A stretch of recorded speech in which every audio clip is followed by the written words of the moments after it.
Bismillahirrahmanirrahim. Assalamualaikum warahmatullahi wabarakatuh. Terima kasih atas kesempatan yang diberikan kepada saya. Baiklah, saya akan membawakan presentasi melalui video ini dengan materi pembiayaan kesehatan di Indonesia. Perkenalkan, nama saya Andi Ajid Muslim, mahasiswa Program Studi Kesehatan Masyarakat, Fakultas Kedokteran dan Ilmu Kesehatan, Universitas Islam Negeri Alauddin Makassar. Materi pertama yaitu mengenai sistem pembiayaan kesehatan di Indonesia. Ada dua sistem pembiayaan kesehatan di Indonesia. Yang pertama, fee for service atau out of pocket. Sistem ini secara singkat diartikan sebagai sistem pembayaran berdasarkan layanan, di mana pencari layanan kesehatan berobat lalu membayar kepada pemberi pelayanan kesehatan atau PPK. PPK atau dokter atau rumah sakit mendapatkan pendapatan berdasarkan atas pelayanan yang diberikan. Semakin banyak yang dilayani, semakin banyak pula pendapatan yang diterima. Sebagian besar masyarakat Indonesia saat ini masih bergantung pada sistem pembayaran kesehatan secara fee for service ini. Selanjutnya itu sistem yang kedua, yaitu sistem health insurance. Sistem ini diartikan sebagai sistem pembayaran yang dilakukan oleh pihak ketiga atau pihak asuransi setelah pencari layanan kesehatan berobat. Sistem health insurance ini dapat berupa sistem kapitasi dan sistem diagnosis related group atau DRG system.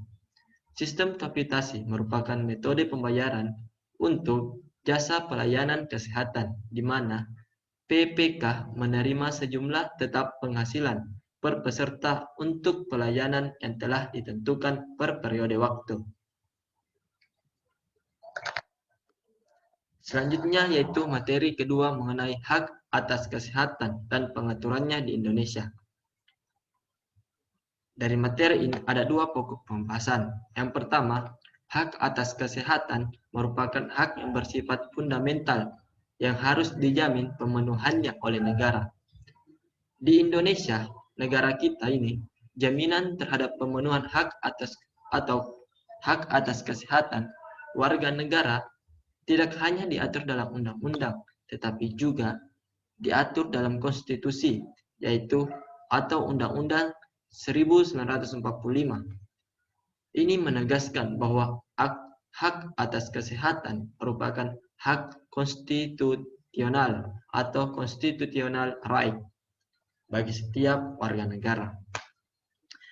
Pokok pembahasan yang kedua dari materi ini yaitu mengenai pasal 28H ayat 1 Undang-Undang Dasar 1945 menyatakan bahwa setiap orang berhak hidup sejahtera, lahir dan batin, bertempat tinggal dan mendapatkan lingkungan hidup yang baik dan sehat, serta berhak memperoleh pelayanan kesehatan. Pengaturan tentang hak atas kesehatan secara lebih konkret dapat ditemukan dalam Undang-Undang Nomor 36 Tahun 2009 tentang Kesehatan. Undang-Undang Kesehatan 2009 Pasal 4 Undang-Undang Kesehatan 2011 menyatakan bahwa setiap orang berhak atas kesehatan. Selanjutnya yaitu materi mengenai Program Jaminan Kesehatan Nasional atau JKN. Nah, pada materi ini ada tiga pokok pembahasan. Yang pertama, tanggung jawab negara untuk mewujudkan kesehatan rakyat diwujudkan salah satunya melalui sistem jaminan sosial atau social security. Bukan hanya hak atas kesehatan saja yang diatur dalam konstitusi. Jaminan sosial termasuk jaminan kesehatan pun diatur dalam konstitusi. Pasal 28H ayat 3 Undang-Undang 1945 menyatakan setiap orang berhak atas jaminan sosial yang memungkinkan pengembangan dirinya secara utuh sebagai manusia yang bermartabat.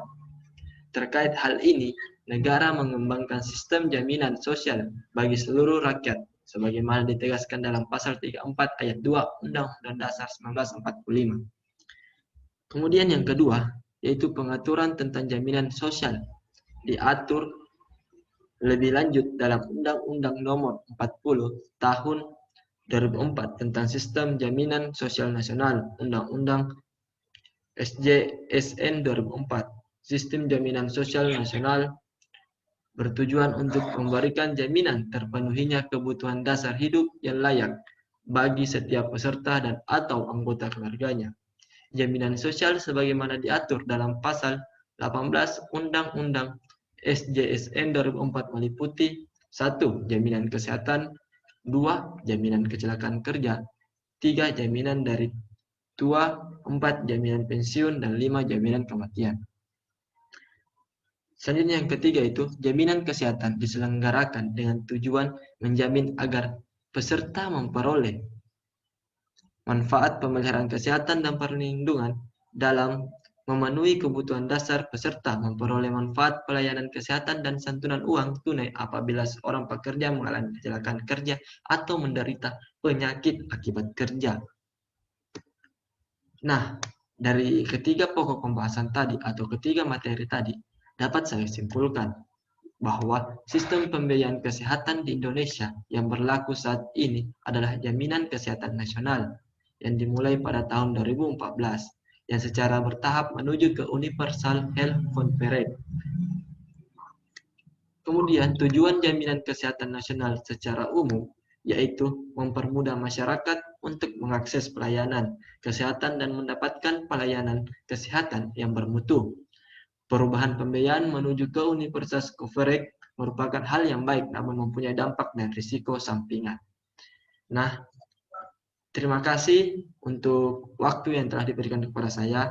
Itulah tadi materi yang dapat saya sampaikan kepada teman-teman semua mengenai sistem pembiayaan kesehatan di Indonesia.